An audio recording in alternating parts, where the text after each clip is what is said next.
I'm Pat Mayo, and I'm off the record on Nickel Press TV.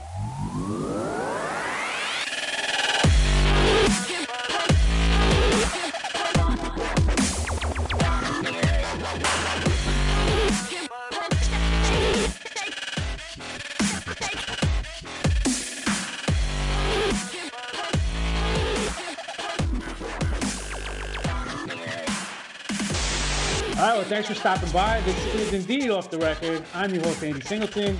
You can find me on Twitter at People's Pen. Believe it or not, this is our 15th episode. So all kinds of chaos taking place this week trying to get this episode up and running. I'm not even talking about the election. Let's just stick to football. As I mentioned, it has been chaotic, but hopefully the payoff is worth it. And hopefully you made it through the treacherous bye week of week 9. Tehol is once again not here, but I do have another worthy stand-in as judge this week. I'll get to that in a minute. But before we do get to that, quick plug of our partners and sponsors: Official Fantasy Rings, Revel Labels, Dynasty Football Factory, Fantasy Assembly, and Friends with Fantasy Benefits. Make sure you check out all their websites. You can find them in the description below. I want to point out quickly that after some complaining, I've altered the show to be a little bit more Dynasty-centric. So here you go, Dynasty Football Reddit. Hope you enjoy, and this episode is specifically dedicated to you with the guests we have on. So, enough small talk. Let me get to the guest, and let me bring them right in. He is the creator of the Rookie Scouting Portfolio, a Football Guys legend, music aficionado, my adopted big brother, and one of the coolest guys you could ever want to meet. Please welcome back to the show, Mr. Matt Waldman. Matt, how are you today? How are you this week? It's a pleasure having you back. I appreciate it, though I'm sure that I'm not a big fan. I'm not fans of, or the fans of Buffalo Bills teams aren't really big fans of me right now, but I'm enjoying trolling them everywhere. Well, I don't know that we have any Bills players to discuss this week, but we'll give them an opportunity to take shots at you nonetheless. Okay. And then going against Matt this week is I'm extremely humbled and honored to be able to have gotten him on. He's already got an extraction plan in case this election goes haywire. His tastes span the entire fantasy sports globe and spill into reality television. He's literally the face of the FNTSY Sports Network, as well as their content director. So if you happen to like this show, please let him know to add Off the Record to the weekly rotation on the Fantasy Network. As I mentioned, it brings me great honor to welcome Mr. Pat Mayo to OTR and Nickel Press TV. Sir, I appreciate you making the time for this. Well, I mean, now that you have me on the show, it's far more likely to appear on the network, because that's my thing as content director. Is, you know, if I'm on the show, then it has to go on. Well, hopefully we can earn your approval, and you will like the finished product. But like I said, I'm happy to have you on. I appreciate you making the time to join us. So hopefully this goes well for everyone. Yeah, well, I better win. Well, Are there ways to sabotage the show? I mean, like, how do I sabotage it so that it can't go on the Fantasy Sports Network? Well, all I'm saying is what I say. If there's an election that can be rigged, I think we can rig this show, right? Right. I think we could, couldn't we? Yeah, together, I think we could totally rig this show and take it off the rails if we wanted to. I would not stand in your way, whatever, in any shape or form. But speaking of who can win this, it's going to be decided by our fellow judge this week, a two-time guest, now one-time judge, the professor, the gridiron scholar, the football diehard. Mr. John Laub is back with us this week, filling in for Tehol. So welcome back, John. Thank you, Andy. It's a pleasure to be with Matt and Pat, and I hope I'm able to live up to the high standards on the previous shows as the judge. So as you guys know, the format of this show now has become 5 rounds, 60 seconds for each contestant to make a pitch for a player of their choosing. And then our guest judge will have 60 seconds to determine who he was more compelled or swayed by. There's no real rhyme or reason to how he's going to rule on these. There's no prizes. There's no real winners or losers. The only real winner is you, the audience, who gets to hear these stars of the industry give you fast and fun tidbits on the players that we're going to talk about. So let's just jump right into it. Round 1, we got Spencer Ware versus Todd Gurley, running back battle. Matt's going for Spencer Ware. Pat has Todd Gurley. Let's give it to Pat first.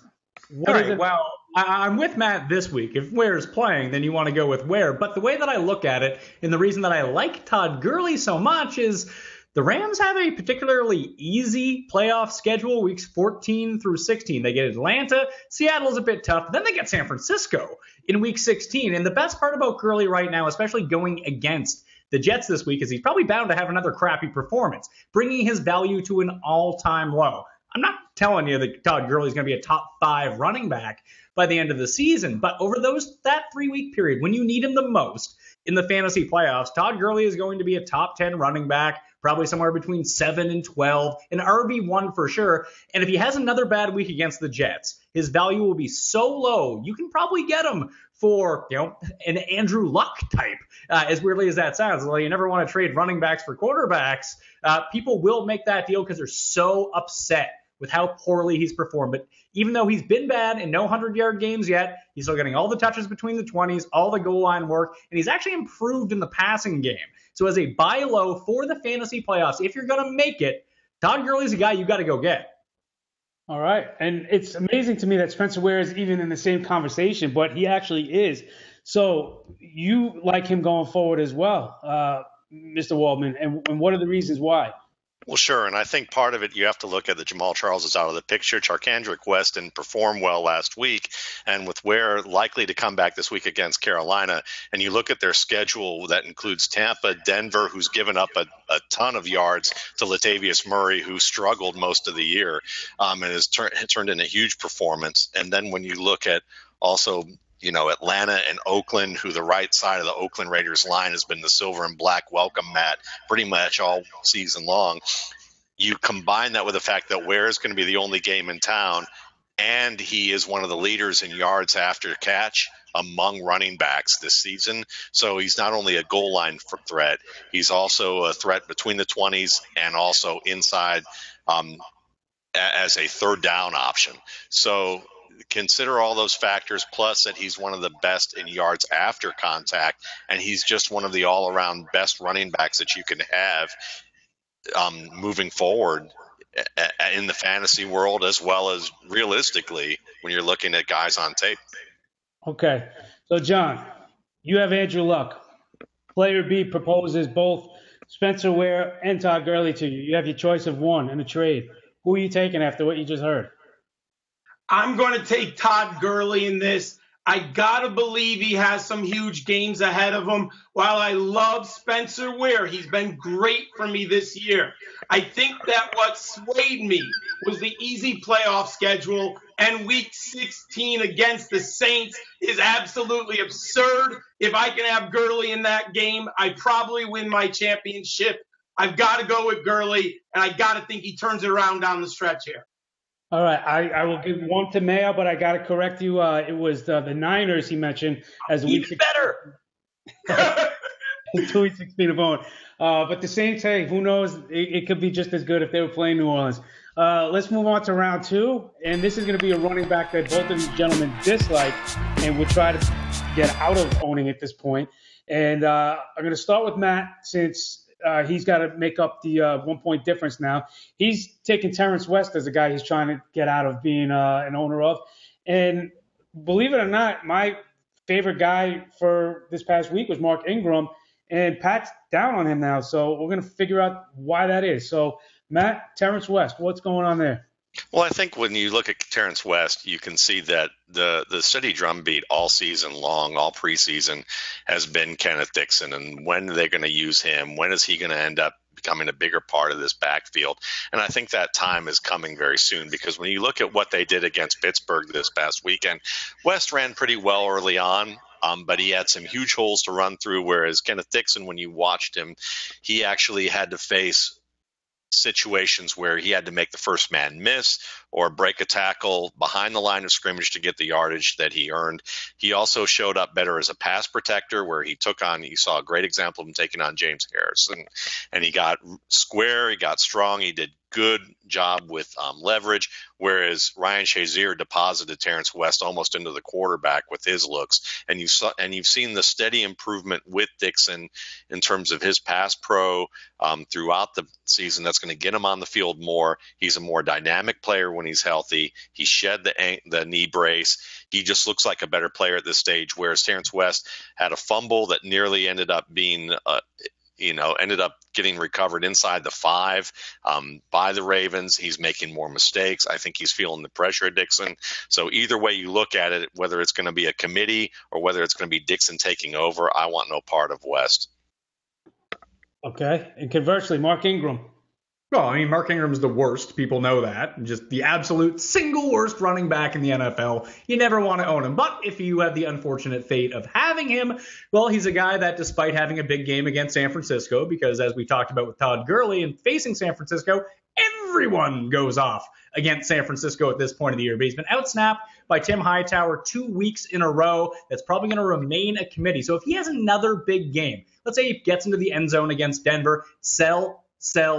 As I talked about with Gurley in those matchups in the fantasy playoffs, Ingram gets Tampa twice in Arizona. Tampa, not a great defense, but not a great pass defense. As long as Gerald McCoy has been on the field for Tampa, it's been hard to generate fantasy points against him. So that's a knock on him to begin with. And maybe he only gets 50% of the snaps. Maybe that climbs up to 60. But what if he fumbles? Is he back on the bench right away? Who knows? And then John Kuhn is stealing touchdowns. They're giving handoffs to Kobe Fleener on the goal line. Who knows if he can continue this level of production? I say no, and you can actually get something from Mark Ingram because people are crazy and they love Mark Ingram. I agree on Terrance West, but it's hard to trade him because no one wants him.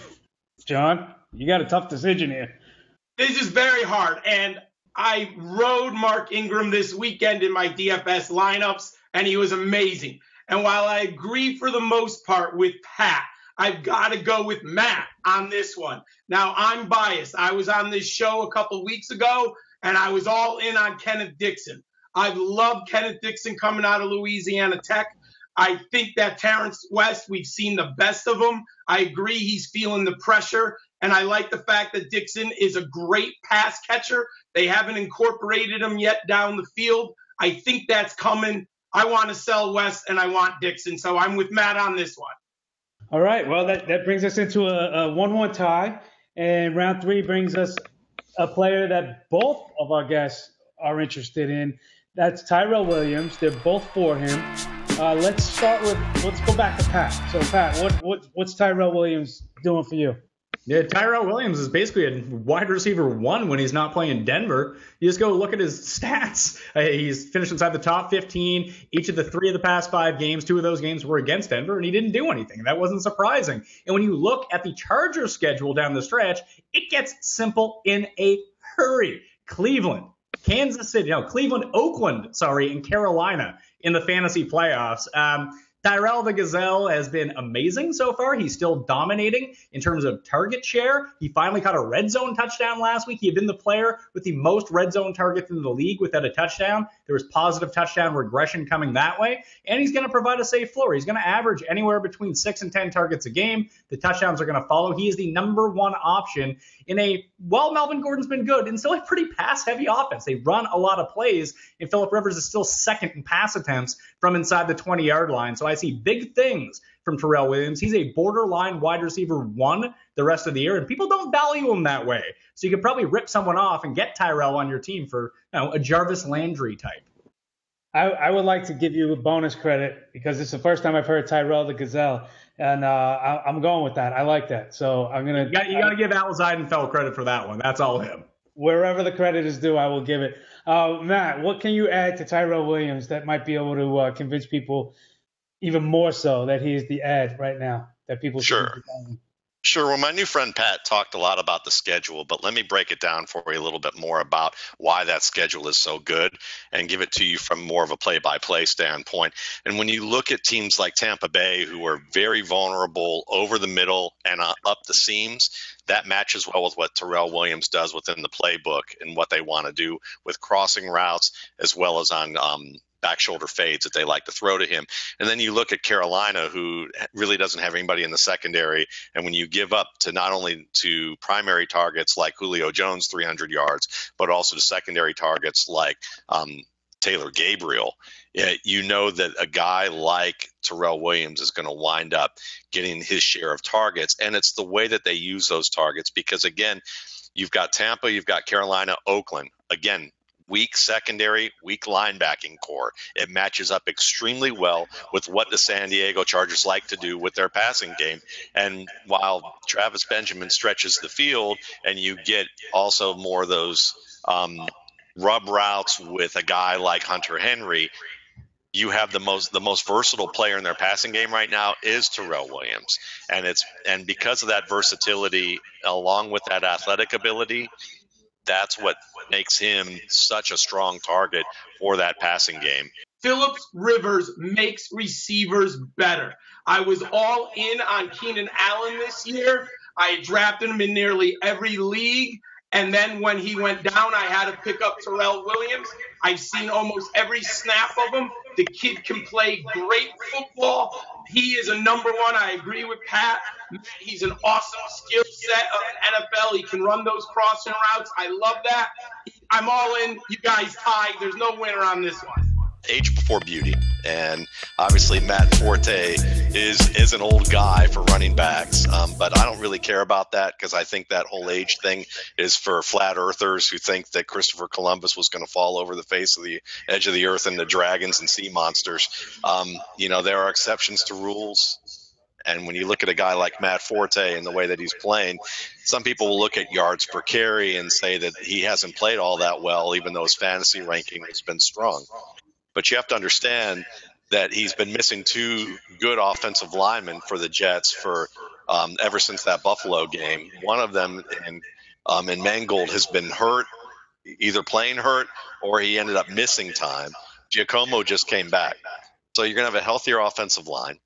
You've got a player who's an excellent veteran who understands blocking schemes well enough to be able to make good even in difficult situations against difficult teams.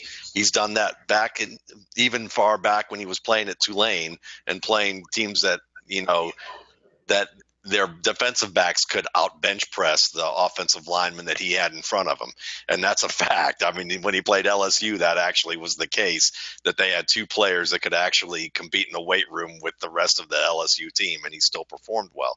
So when you look at a guy like Forte, to me, while the schedule may have some problematic bumps, you're still looking at Indianapolis, San Francisco, and Miami in the playoffs right now.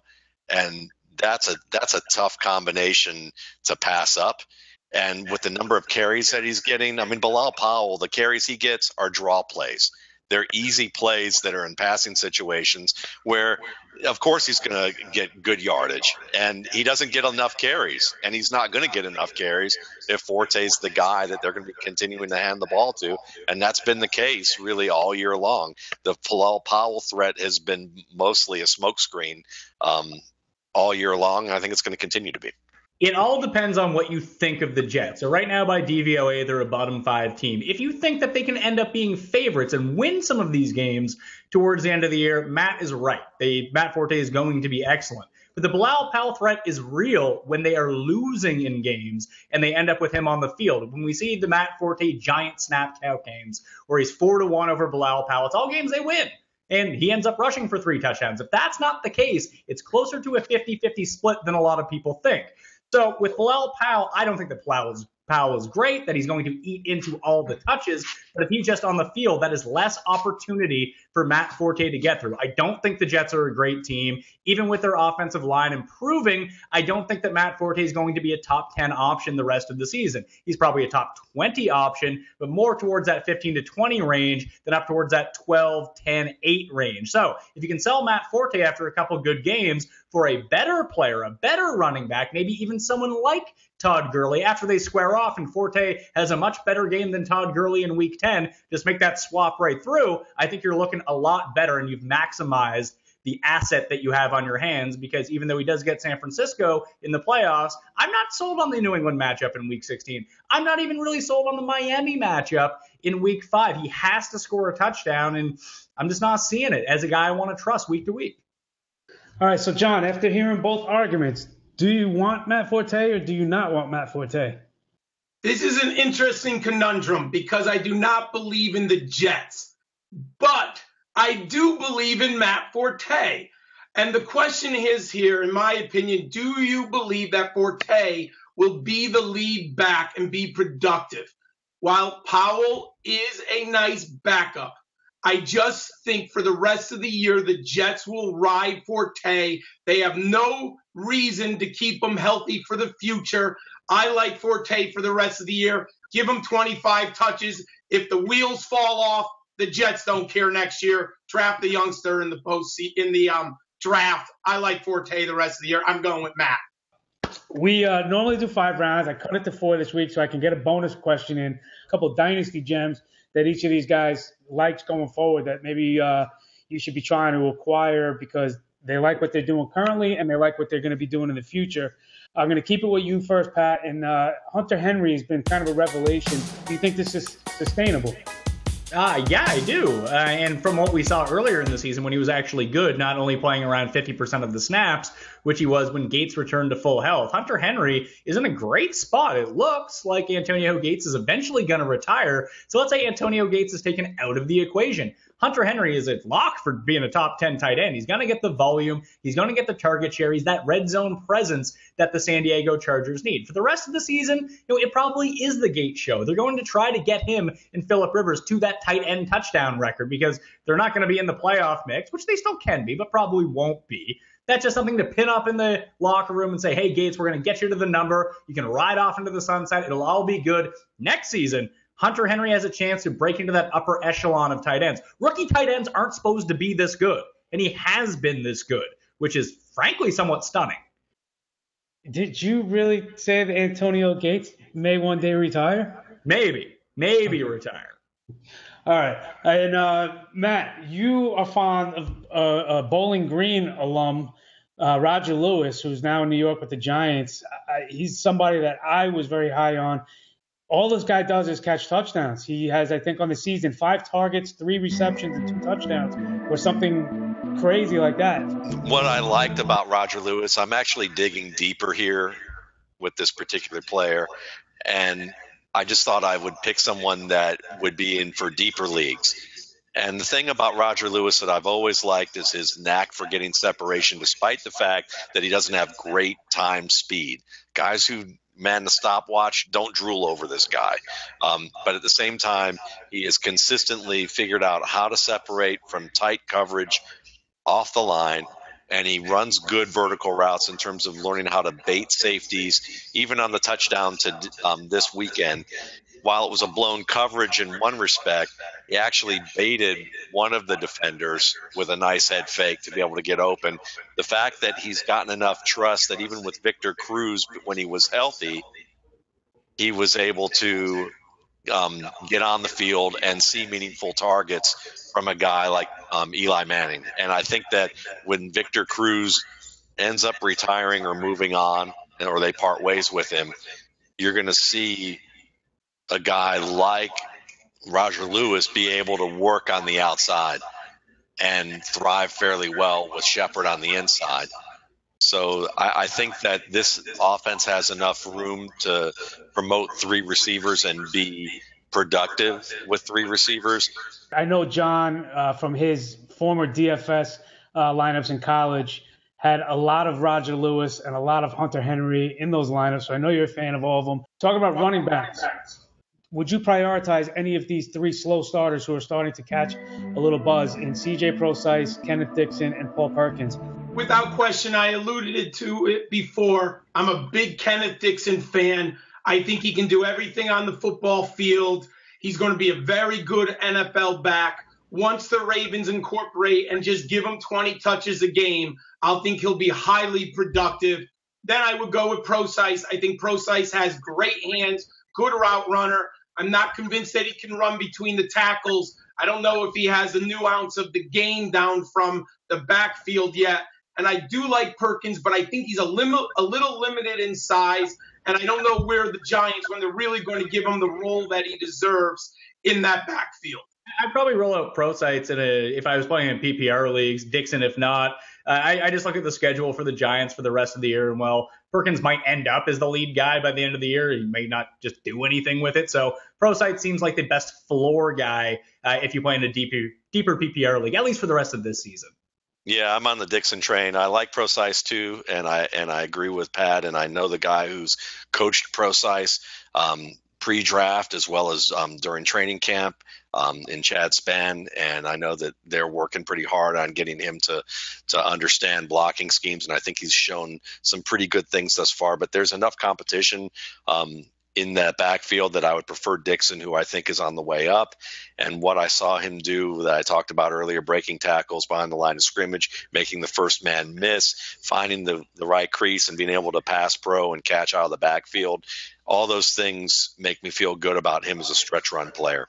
Of 3 slow starting wide receivers, high profile wide receivers, Josh Doctson, Laquan Treadwell, and Tyler Boyd, is there one that you would be targeting to kind of maybe be in a buy low situation? It would still be Laquan Treadwell. I had him ranked number 1 coming into the draft process. I still think long-term he's going to be a very good player. You know, who knows what's happened early in this season. Saw a little more time this weekend, but I still think the upside is there with Treadwell.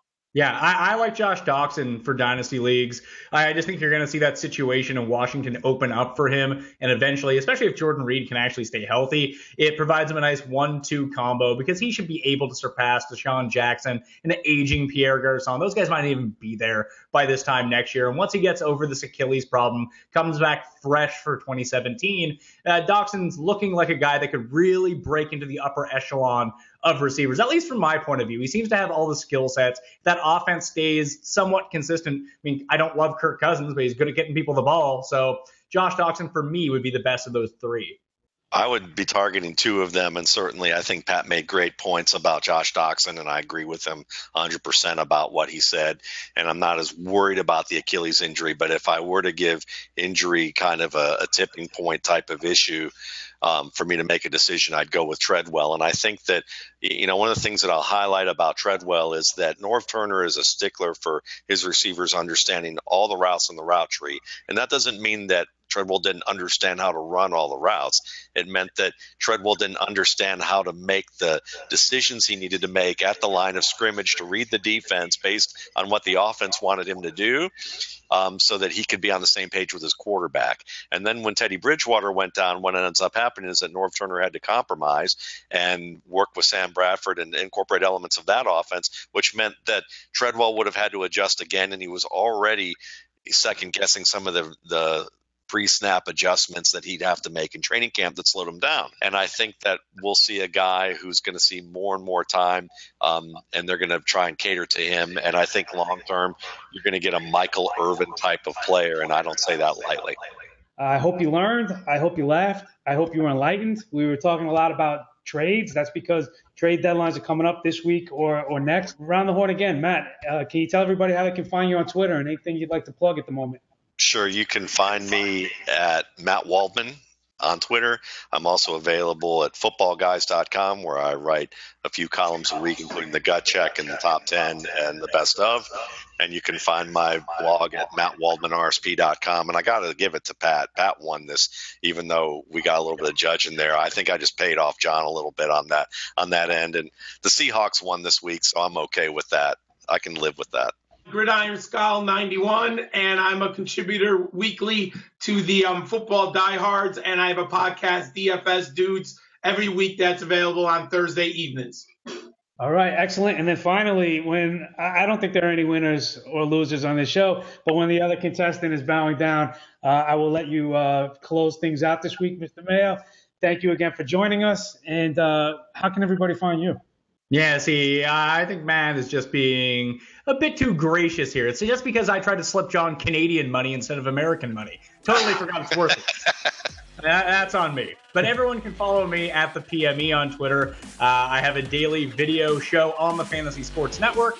It's an hour long every day. You can subscribe to the audio versions or the video versions, whether it be iTunes, Audio Boom, Stitcher, Roku, wherever multimedia is. Yeah, you can probably find the Pat Mayo Hour. Just Google Pat Mayo Hour, and it's going to pop up. So every day at 3 o'clock on the FNTSY Sports Network. All right, awesome. Well, like I said, thank you all for joining me this week. Hope the guests found something good out of it. Thank you for being on Nickel Press TV. Please subscribe to the channel, leave your comments, and hopefully we'll see you back next week. Thanks.